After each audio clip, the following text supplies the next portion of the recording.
عبداللہ بن عمرو رضی اللہ عنہما سے مروی ہے، کہتے ہیں کہ ہم رسول اللہ صلی اللہ علیہ وآلہ وسلم کے ارد گرد بیٹھے ہوئے تھے۔ اچانک لوگ فتنے کا ذکر کرنے لگے۔ جب آپ کے پاس فتنے کا ذکر ہوا تو آپ نے فرمایا، جب تم لوگوں کو دیکھو کہ وہ اپنے وعدوں کی پاسداری نہیں کر رہے اور امانتوں کے بوجھ کو ہلکا سمجھا جانے لگا ہے اور وہ اس طرح ہوں، آپ نے انگلیاں ایک دوسرے میں داخل کیں۔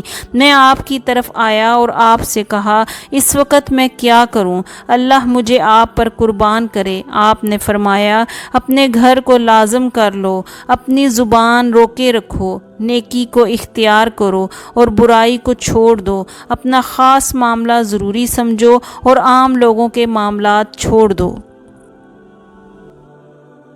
رسول اللہ صلی اللہ علیہ وآلہ وسلم نے فرمایا، جب تم اللہ کو دیکھو کہ وہ بندے کو اس کے گناہوں کے باوجود دنیا سے دے رہا ہے تو سمجھ لو کہ اللہ تعالیٰ اس سے محبت نہیں کرتا، کیونکہ یہ اس کے لیے ڈھیل ہے۔ پھر یہ آیت تلاوت کی، پھر جو لوگ ان چیزوں کو بھولے رہے جن کی ان کو نصیحت کی جاتی تھی تو ہم نے ان پر ہر چیز کے دروازے کشادہ کر دیے، یہاں تک کہ جب ان چیزوں پر جو کہ ان کو ملی تھیں وہ خوب اترا گئے، ہم نے ان کو دفتن پکڑ لیا، پھر تو وہ بالکل مایوس ہو گئے۔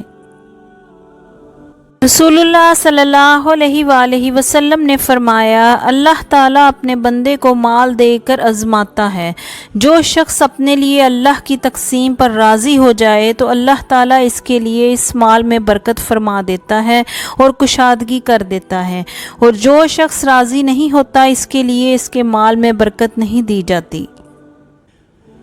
ابو ہریرہ رضی اللہ عنہ سے مروی ہے کہ رسول اللہ صلی اللہ علیہ وآلہ وسلم نے فرمایا، جانتے ہو مفلس کون ہے؟ صحابہ نے کہا، ہم میں سے مفلس وہ ہے جس کے پاس نہ درہم ہے، نہ دینار اور نہ کوئی ساز و سامان۔ آپ نے فرمایا، میری امت کا مفلس شخص وہ ہے جو قیامت کے دن نماز، روزہ اور زکوٰۃ لے کر آئے گا۔ ایک شخص آئے گا جسے اس نے گالی دی ہوگی، کسی پر تہمت لگائی ہوگی، کسی کا مال کھایا ہوگا، کسی کا خون بہایا ہوگا، کسی کو مارا ہوگا۔ اس شخص کی نیکیوں میں سے اسے بھی دے دیا جائے گا اور اسے بھی دے دیا جائے گا۔ اگر اس کے ذمہ لوگوں کے حقوق پورے ہونے سے پہلے اس کی نیکیاں ختم ہو گئیں تو ان کے گناہ اٹھا کر اس شخص پر لاد دیے جائیں گے، پھر اسے آگ میں پھینک دیا جائے گا۔ رسول اللہ صلی اللہ علیہ وآلہ وسلم نے فرمایا، اللہ تعالیٰ بدگوئی اور فحش گوئی کو ناپسند کرتا ہے۔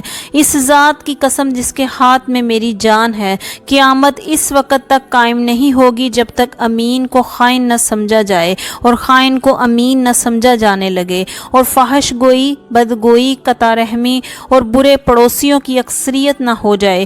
مومن کی مثال سونے کے ٹکڑے کی طرح ہے کہ اس کے مالک نے اس میں پھونک ماری، نہ تو یہ تبدیل ہوا اور نہ ہی کم ہوا۔